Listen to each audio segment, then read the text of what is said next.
Psalm 18 reading, finding strength in the shelter of the Almighty. There comes a moment in every soul's journey when the shadows grow long and the path seems hidden, the pressures of life mount, fear tries to take root. Enemies seen and unseen surround. It is in that hour, not of defeat, but of decision, that the soul must turn inward and remember, there is a shelter that no storm can shake. There is a strength not born of flesh, but of spirit.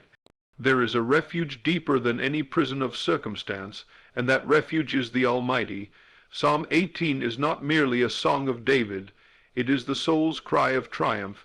It is the voice of one who has walked through fire, wrestled with doubt, and come forth not burnt but reborn. It is not a tale of escape. It is a testimony of transformation. For those who dwell in the secret place of the Most High, who have learned the art of dwelling inwardly in the presence of the Eternal, find that even the fiercest battles become stepping stones to glory. When David says, "I will love thee, O Lord, my strength," he is not reciting a ritual, he is declaring a mystery, that God is not afar but within, that true strength is not in muscle or might, but in the unshakable knowing that the power that created all things lives in you. This is not a speech of history. This is not a poetic reflection on ancient war. This is a spiritual key. Psalm 18 is a map, a living guide, to unlocking the strength that waits within your own consciousness. It shows the path from despair to deliverance, from fear to faith, from bondage to dominion. And as we step into this psalm, not as readers but as partakers of its truth, you will come to see that the shelter of the Almighty is not merely a hiding place. It is a launching place. It is from that hidden place within the stronghold of divine assurance that your victory begins. So if you are weary, if you are surrounded, if you are searching for strength, listen closely. For today, the voice of God speaks again through ancient words, reminding you of a truth eternal. The Lord is my rock and my fortress and my deliverer, in whom I will trust. Let us now enter the psalm. Not as outsiders looking in, but as chosen ones. The Lord is my rock. Your imagination is the power that grounds you when David cries out, "The Lord is my rock, and my fortress, and my deliverer." He is not making a poetic declaration. He is anchoring himself in the unseen. The rock is not a stone. It is a consciousness, a foundation, a silent, immovable certainty in the soul that says, though the world may shift, I am grounded in the eternal. Every person, whether knowingly or not, builds their life on something. Some build on logic, some build on wealth, others build on the validation of men, but the one who knows the truth builds on something deeper, on the invisible reality of divine presence within. This rock is your inner assurance. It is the part of you that does not waver with circumstance. It is not the outer man that declares God as his rock. It is the inner man awakened to his own divine origin. This rock is your imagination, sanctified and aligned with truth. It is the place where you quietly see and feel that what you desire is already done. It is not moved by appearances, because it does not dwell in appearances. It knows something deeper, and that knowing is your shelter. To say, "The Lord is my rock," is to say, my strength is not of this world. It is not reactive, not dependent on praise or position. It is self-contained, self-sustained. It flows from within, not from without. When the psalmist calls the Lord his fortress, he reveals a spiritual law. A fortress is not a passive space. It is a stronghold, a place where one is safe from attack. In this spiritual context, your fortress is your state of being, your inner conviction.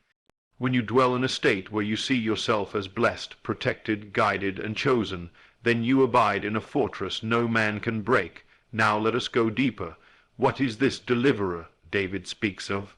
It is the one who lifts you out of the pit, not by changing the outside, but by awakening you within. Deliverance is not an event, it is an awakening. It is the lifting of your vision from facts to faith, from what your senses scream to what your spirit knows. It is the movement of your imagination from bondage to freedom. And once your imagination rises, so too will your circumstances follow. The world will tell you to trust in what you see, in what you can calculate. But the rock does not lie in the visible, it lies in the invisible realm of assumption, where you dare to believe that what God has spoken over your life is already fulfilled. That is where power begins. Not in effort, but in embodiment, To stand upon the rock is to say, I am anchored in the reality of things not seen. My heart may tremble, but my foundation is sure. This is not a philosophy, it is a law. Whatever you assume to be true becomes your experience. Whatever you trust inwardly becomes what you walk in outwardly. If you trust in fear, your life becomes a fortress of worry. If you trust in delay, your life becomes a cycle of waiting. But if you trust in the indwelling presence of the Almighty, if your inner world is built on that knowing, then nothing can shake you. Storms may rage, but you will not be moved. This is what the ancients understood, that God is not merely someone to be called upon in crisis. He is the very essence of being, present in every breath, every choice, every moment of imagination. And when you align your thoughts with him, when your inner vision matches his promise, you become unshakable. You build not on sand, but on stone. It is easy to speak of God as rock when things are calm, but when life trembles, when the bills pile up, when the betrayal stings, when the door closes, what then? That is when the foundation is tested. And if your trust is in the outer world, you will collapse. But if your trust is in the eternal reality that God cannot fail, that what you claim in faith is already forming, then you remain secure. Your imagination, when fused with faith, becomes divine ground.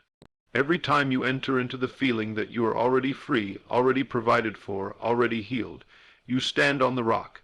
Every time you cast down fear and lift up praise from within, not because of what you see, but because of what you know, you fortify your fortress. This is the work, not striving in flesh, but standing in spirit. The rock is not given, it is claimed, it is realized, and it must be chosen daily. You can wake up in fear or in faith. You can rehearse old stories, or you can imagine new ones. But the one who builds on the rock chooses to reject appearances and embrace vision. He lives from the inside out. He does not beg for peace. He embodies it. He does not hope for breakthrough. He walks as one who has already received it. Even in Psalm 18, David speaks of being surrounded, of death compassing him, of floods of ungodly men making him afraid. Yet he does not stay in that place. He moves, he declares, he affirms, he climbs the rock not with his feet, but with his faith. And so must you, for life will try to knock you down, distract you, and convince you that the rock is not enough. But when you know deeply, unshakably, that the presence of God within is your power, then nothing can defeat you. Let the rock become your dwelling place. When the voices rise, retreat to the rock. When confusion hits, run to the fortress, not outwardly, but inwardly, into the secret place where your true power resides. Practice the presence of the Almighty by imagining the world as it should be, and resting in the knowledge that He who promised is faithful. The rock is not just your defense, it is your launch pad. From here you rise. From here you speak with authority. From here you step into destiny, not because the road is easy, but because your foundation is sure. You do not need the world's approval. You need only to abide in the truth that you and God are one. And in that union you are unshakable. So declare it now, not as wishful thinking, but as a spiritual decree. The Lord is my rock. My inner world is built on the eternal. I shall not be moved. Awakening to what was always ours. Psalm 18 reading. Finding strength in the calling upon the Lord, the silent cry of the inner man. There is a mystery in the cry of the soul.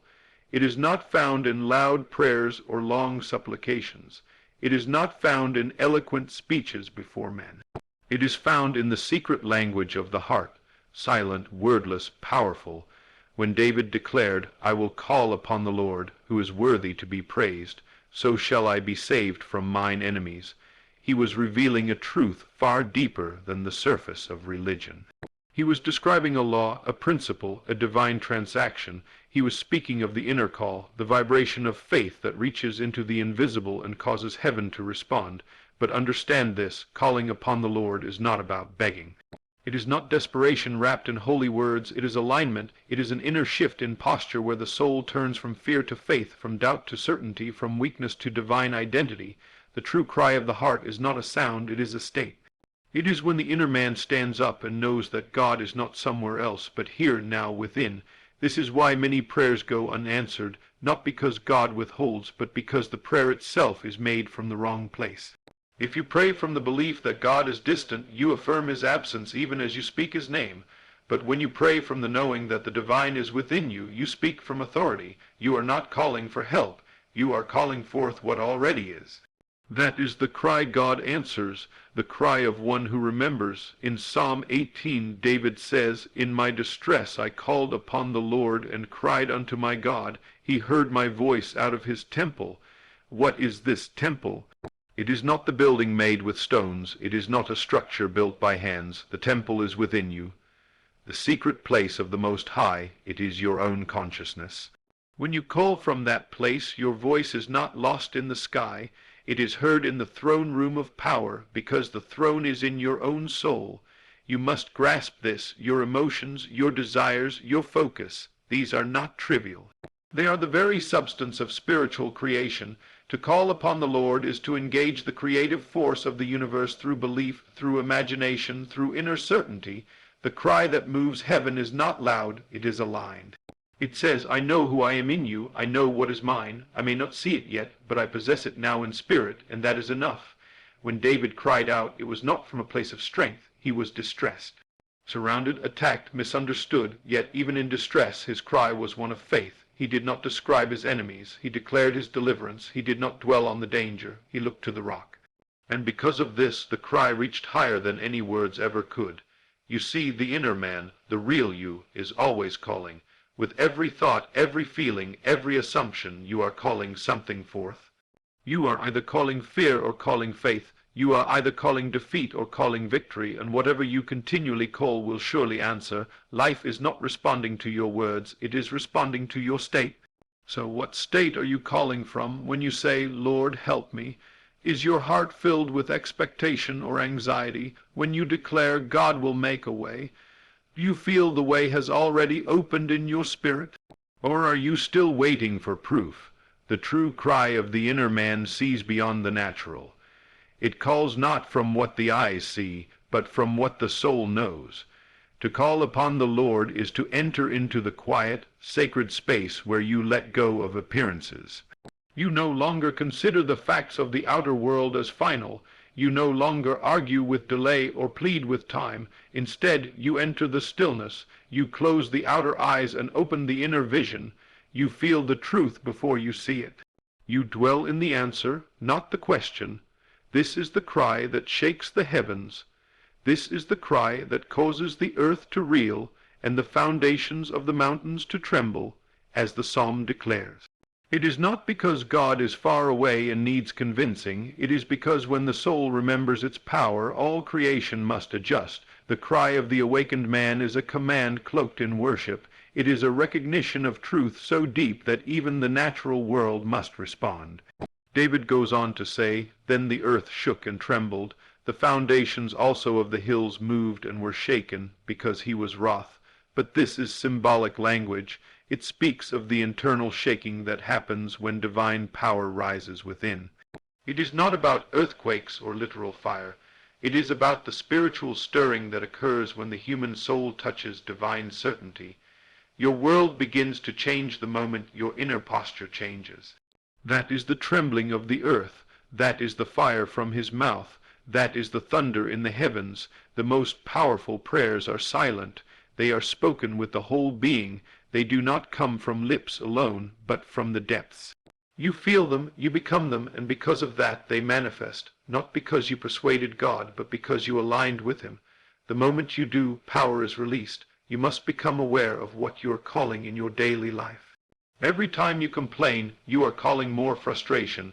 Every time you agree with lack, you are calling more of it into your experience. But when you choose to dwell in praise, even when it hurts, when you choose to declare victory even while surrounded, when you imagine the end and live from it as if it were already here, that is the silent cry of the inner man, and that cry is always heard. The world may never hear your cry. Your friends may not understand it. The people around you may think you are still trapped, still suffering, still waiting. But what they cannot see is that the God within has already moved. And soon what you called in silence will be revealed in sight. So call upon the Lord, not with noise but with knowing, not with fear but with fire, not from a place of separation but from union. He is nearer than breath, closer than thought. The call must come from the realization that there is no distance between you and the divine. You do not have to reach for heaven. You are the dwelling place of heaven. Remember, the cry that moves mountains is not emotional frenzy. It is spiritual clarity. When you know you are heard, you walk differently, you speak differently, you expect differently. That knowing is the foundation of true calling. David's cry was not the beginning of God's attention. It was the beginning of David's awakening. And when you truly call upon the Lord, you are not waking God. You are waking yourself to the truth of his presence. And from that awakening, all things become possible. Let your life be a cry of faith. Let your soul be a temple of praise. Let your mind be a sanctuary of belief. And let your heart continually say, I will call upon the Lord, who is worthy to be praised. So shall I be saved from mine. He drew me out of many waters. God delivers through inner transformation. There is a moment in every spiritual journey where the soul feels overwhelmed, submerged beneath weight of troubles, emotions, failures, and unanswered prayers. The psalmist David captures this moment vividly when he says, He sent from above, He took me, He drew me out of many waters. These many waters are not merely external trials or historical references. They are spiritual metaphors, symbols of emotional turmoil, fear, confusion, and the sense of being swallowed by life. But what is most profound is not the drowning. It is the deliverance, not by outer force, but by inner transformation. The waters that rise against us are often the reflections of our own inner disturbances, anxiety, shame, doubt, guilt. These are the floods that seek to sweep us away, and the soul, unless anchored in divine identity, begins to flail and gasp for breath. But here lies the mystery. God does not always calm the waters. Sometimes he draws you up out of them, not by changing the sea, but by changing you. Deliverance is not escape, it is elevation. It is the rising of the inner man above the chaos that once held him captive. To be drawn out of many waters is to be lifted above the emotional tide that once defined your reality. You are no longer tossed to and fro by opinions, threats, and illusions. You begin to see differently, think differently, feel differently, not because the circumstances have vanished, but because you have awakened. The soul that is drawn out is the soul that is realized. I am not what I am going through. I am what God has spoken over me. You must understand, this rising is an inner act. It is not physical hands that pull you up. It is the power of divine awareness. The same God who hovered over the face of the deep in Genesis, calling forth light from darkness, now hovers over your life, calling forth truth from confusion, identity from insecurity, destiny from despair. The waters may rage, but the word within you is stronger still. This is how God delivers, not by rearranging the outer world to suit your fears, but by awakening the inner world to remember its divine nature. When you remember who you are, the waters lose their power. The enemy you once feared becomes the servant of your elevation. The very tide that threatened to drown you becomes the force that carries you into a new dimension of faith. But this drawing out is not automatic. It begins when you surrender, not to the waters, but to the one who walks upon them. It is when you stop resisting the lesson and start embracing the process. It is when you stop identifying as the victim and start embodying the victor. That is when God reaches in, not with external force, but with internal light. He reminds you not by removing the storm, but by restoring your vision. When David says, He took me, he is not speaking of God descending from the clouds to perform a dramatic rescue. He is describing the moment when divine consciousness seized him, gripped him, arrested his attention, and lifted him to a higher understanding. This is what it means to be taken. You are taken out of darkness into light, out of fear into faith, out of bondage into boldness, and the waters cannot follow you into that place. The world may still look the same, but you are not the same.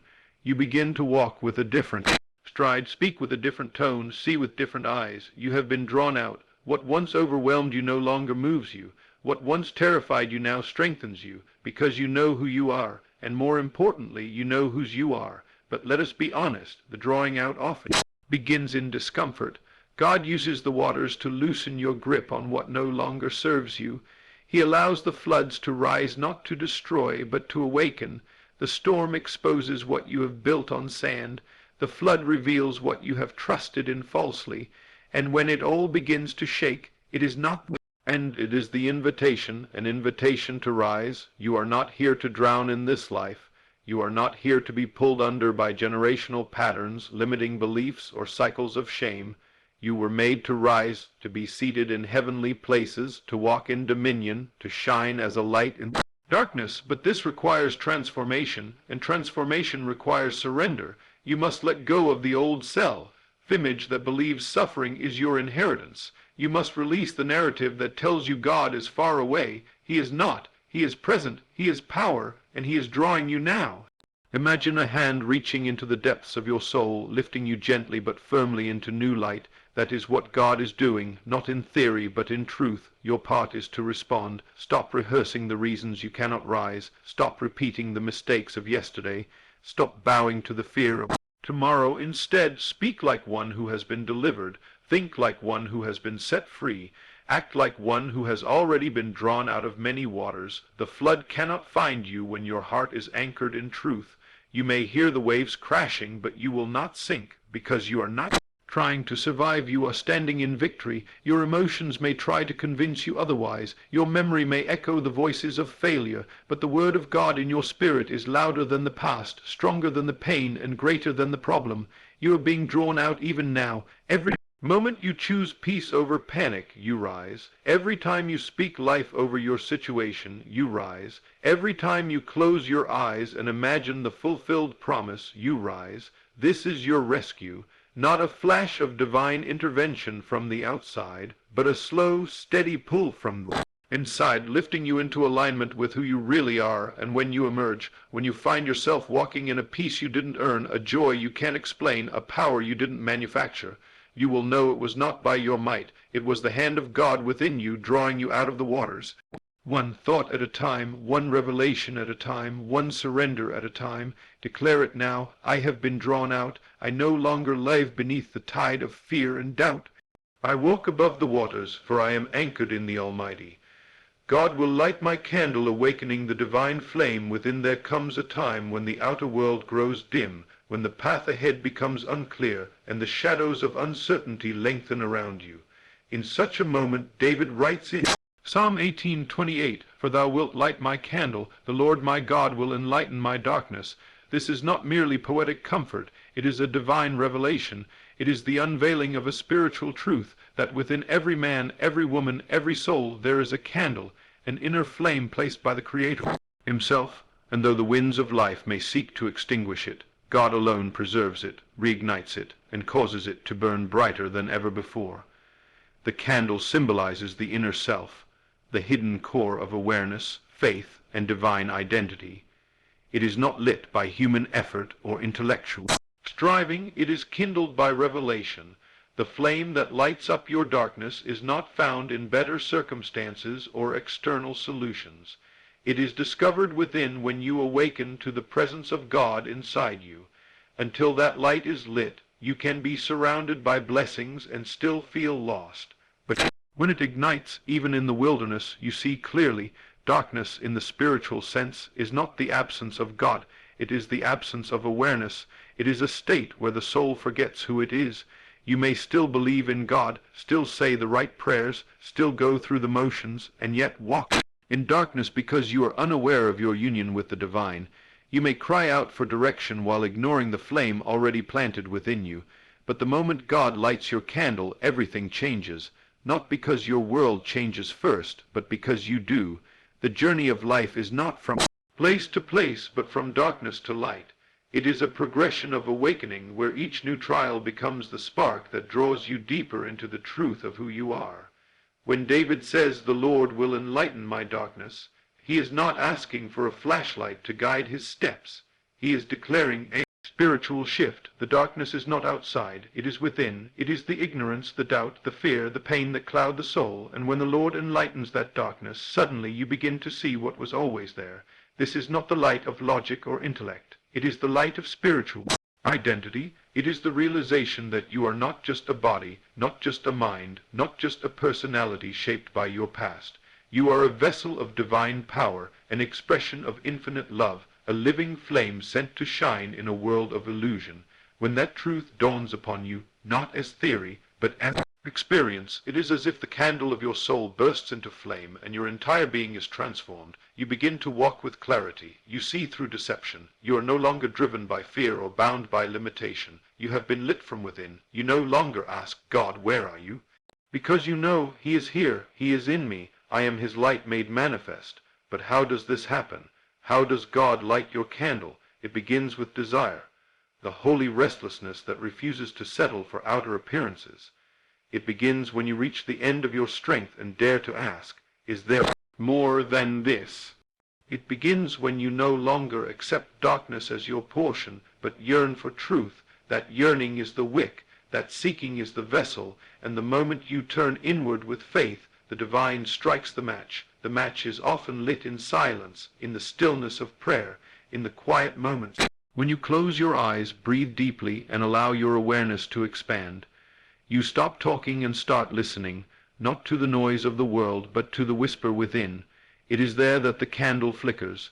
It is there that the first spark of light ignites. It may come as a sudden knowing, a flash of peace, a stirring in the heart that says, this is who I am, this is where I belong, I am not lost. I am lit, and once lit, that flame must be tended. You cannot light the candle and then return to old patterns of thought. You cannot feed your soul with fear and expect the flame to burn bright. You must nourish it with faith, protect it with truth, and fuel it with imagination. Picture light growing, see yourself walking in it, feel the warmth of divine presence guiding your every step. As you do, your inner world begins to shift, and the outer must follow. The power of a lit candle cannot be overstated. One small flame can illuminate a vast room. One inner awakening can transform an entire life. When your candle is lit, you become a beacon, not only for yourself, but for others. You begin to carry light into places where others have only known darkness. You speak words that heal. You radiate peace. You create change, not by effort, but by presence.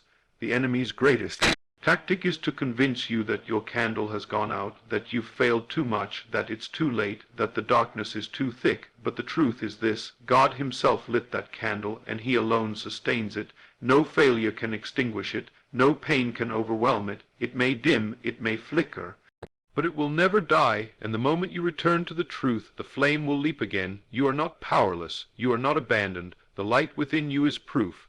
You are the dwelling place of the divine. And as long as that candle burns, you are never truly lost.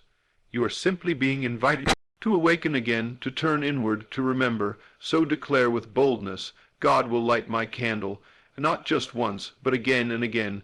Every time the world grows dark, every time you forget who you are, every time fear clouds your vision, He will light it again, because that is His promise. That is His nature, and that is your inheritance. Let that candle burn until it consumes every trace of doubt. Let it burn until your thoughts are filled with light. Let it burn until your words carry power. Let it burn until every shadow flees, and then let it burn brighter still, not only for you, but for those around you who sit in darkness and long to see. The candle is lit, the darkness is passing, and the true light is already shining. By my God, I have leaped over a wall spiritual power to overcome every obstacle. There are moments in life when you feel blocked, when it seems like there's an invisible wall keeping you from what you know deep within your soul belongs to you. The vision is clear, the desire is pure, the faith is there, yet the manifestation appears delayed. It feels as though something stands between you and the promise. David understood this feeling when he declared in Psalm 18:29, "For by thee I have run through a troop, and by my God have I leaped over a wall." This is no small declaration. This is the revelation of what happens when the soul aligns fully with divine power. Obstacles do not vanish, you rise above them. Walls are not broken, you leap over them. The spiritual wall you face may appear as fear, doubt, trauma, addiction, delay, or limitation. It may be a wall built from years of condition, in brick by brick, laid with words like you can't, you'll never, or this is impossible. But no wall is too high when the inner man is awakened. You do not fight the wall, you transcend it, you leap, not by physical force, but by spiritual realization.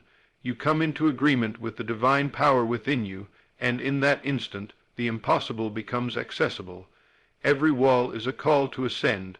It stands not to block you, but to reveal to you the greatness hidden within. The wall appears so that you may discover your wings. You were never meant to pace in front of it, defeated.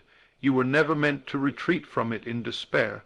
You were meant to rise, to leap beyond logic, beyond history, beyond circumstances, and into the dimension of fulfilled purpose. This is not fiction. It is spiritual fact. By God you leap, but this leap does not begin with movement. It begins with perception. The greatest wall is not outside you. It is the belief inside that you cannot go beyond where you are. As long as you believe that the obstacle defines you, it will continue to stand. But when you shift your identity from the one who is blocked to the one who has already overcome, the wall loses its power. The moment you say in your heart, "This cannot stop me," heaven agrees. You see, God doesn't push you over the wall. He awakens you to the truth that you have already overcome. Every spiritual leap is rooted in this realization. You leap because you remember. You remember the divine nature within you. You remember that you are not limited by the laws of man or the narratives of the past. You remember that your destiny is not dictated by circumstances, but by the words spoken over you from the foundation of the world. The leap is not physical. It is the shift from victim to victor, from waiting to creating, from doubt to conviction. It is the moment when you stop asking, "Can I do this?" and begin declaring it is already done.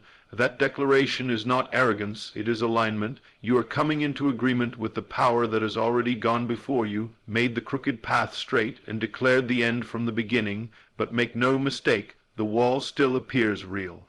You may see the bank account, the diagnosis, the rejection, the delay. The wall will often look immovable, even as the Spirit whispers, "Leap." This is the test. Will you walk by sight, or will you leap by faith? Will you trust the report of the world, or the vision given by God? Faith does not deny the wall. It simply knows it has no final authority. There is a power in you that cannot be stopped, but it must be activated. It must be believed. The leap is not made by physical strength or mental strategy. It is made by entering into the state of having already overcome. In that state, your thoughts change, your language changes, your posture changes. You no longer speak about the wall as a threat. You speak to it as a temporary illusion. Jesus said, "Whosoever shall say unto this mountain, Be thou removed, and shall not doubt in his heart, he shall have whatsoever he saith." The same principle applies to walls. They yield to the voice of conviction, not empty repetition, but the spoken word backed by spiritual identity. When you speak from the place of divine authority, obstacles must bow. That is the leap, not just over the wall, but over the false self that believed you were stuck. When David says, "By my God I have leaped over a wall," he is not boasting of his own ability. He is celebrating the union between human surrender and divine strength. That's the formula. Surrender plus belief equals elevation.